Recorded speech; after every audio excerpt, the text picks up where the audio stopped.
Dear students, so far we have discussed different methods of solving quadratic equation. अभी तक हम मुख्तलिफ तरीक़ों पर गौर कर चुके हैं मुरब्बे मसावात को हल करने के, जहाँ पर हम लोग अननोन की वैल्यू को फाइंड आउट करते थे, यानी कि रूट्स को फाइंड आउट करते थे। अब हम देखेंगे कि root of the quadratic equation का क्या मतलब होता है, या solution of the quadratic equation किसे कहते हैं। वेरिएबल की वो पर्टिकुलर वैल्यू जो दी गई क्वाड्रेटिक इक्वेशन को सेटिस्फाई कर दे, उस पर्टिकुलर वैल्यू को हम लोग दी गई क्वाड्रेटिक इक्वेशन का सॉल्यूशन कहते हैं। In other words, if ax square plus bx plus c is equal to 0 is the quadratic equation, then we say that x is equal to alpha is the root or solution of the quadratic equation if a into alpha square plus b into alpha plus c is equal to 0।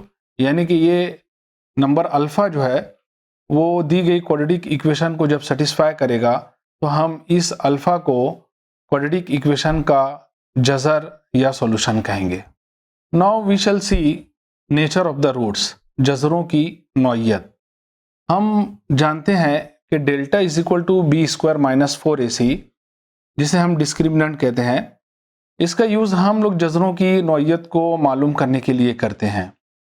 दी गई quadratic equation को हम लोग general form यानी कि standard form से compare करके ए, B और सी की वैल्यू को फाइंड आउट करेंगे, और उसके बाद फिर डेल्टा यानी कि बी स्क्वायर माइनस 4ac की वैल्यू को फाइंड आउट करेंगे।